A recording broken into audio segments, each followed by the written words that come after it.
واقعا چې دا یو ډېره د خوشخبرۍ خبره ده چې موږ دې مقام ته راورسېدلو، ځکه چې کله ټورنمنټ شروع کېدو او موږ ډېر داسې یو ټینشن حالات کې هم وو، ځکه زموږ ډېر مهم لوبغاړي وو، هغوی سره انجري مسلې زیاتې وې، لکه حمید شو، شاپور شو یا نوري ځلان شو، موږ ځان سره نیولي وو. خو بیا هم ماشاءالله کوم نوي هلکان دي هغوی ډېر ښه کارکردګي وکړه او کوچ کبیر خان چې تقریبا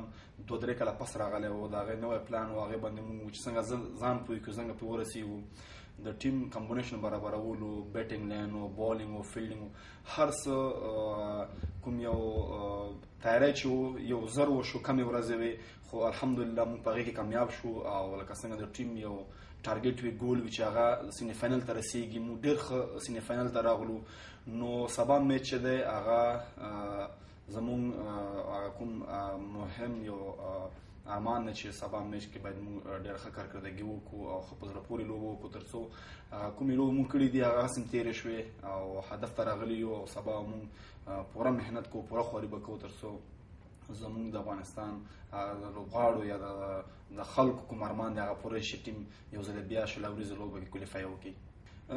ښه خبره واقعا چې دا ډېره ښه خبره ده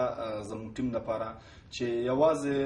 شهزاد نه دی کړي یا سمي نه دی کړي، هر یو لوبغاړي په خپل ځای کې پرفارمنس کړی، کارکردګي کړې ده، که هغه بیټینګ دی، بالینګ دی، فیلډینګ دی. زه ډېر خوشحاله یم، مطمئن یم د داسې ټیم نه او زموږ د ټیم د ګټې راز همدغه دی چې زموږ هر یو لوبغاړي په خپل وخت چا چې څه موقع ورغلی د هغوی پرفارمنس کړی دی او انشاءالله دغسې پرفارمنس به موږ هم لا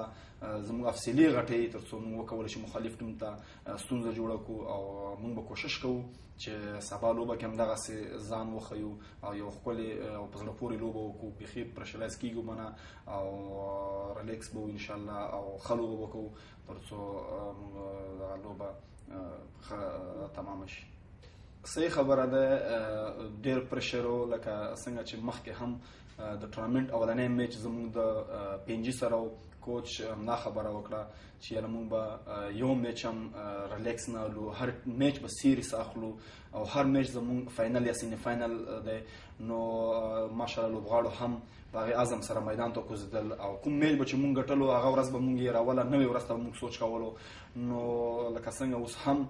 کومې ورځې تېرې شوي دي، اووه مسابقې هغه ختمې شوې، سبا ورځ چې ده هغه زموږ دپاره امپورټنټ ده، مهمه ورځ ده. طبیعي خبره ده چې هغه هم دغسې یو ټیم دی چې هغه د افغانستان غوندې هغوی هم داسې مسلسل میچونه ګټلي دي،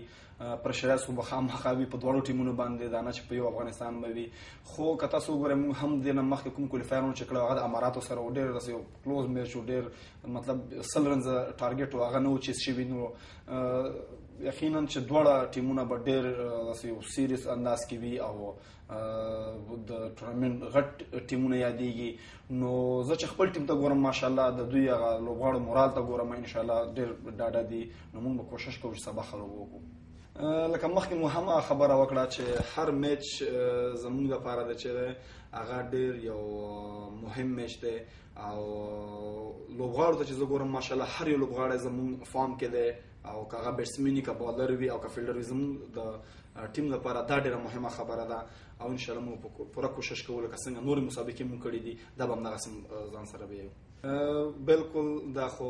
یوه ډېره غټه ورځ ده د افغانستان تاریخ کې چې دوی دغه ورځې ته راشي او خدای وکړي چې موږ دغه کوالیفای هم شو او ټول هېوادوال چې دي هغه په دوبۍ کې کوم میشت خلک دي هغوی ته موږ همدغه غوښتنه چې دوی راشي او خپل هغه لوبغاړي چې د افغانستان په نمایندګۍ لوبه کوي او تشویقول لپاره راشي زموږ سپورټ وکړي، نو زموږ ټیم مورال به نور هم قوي شي.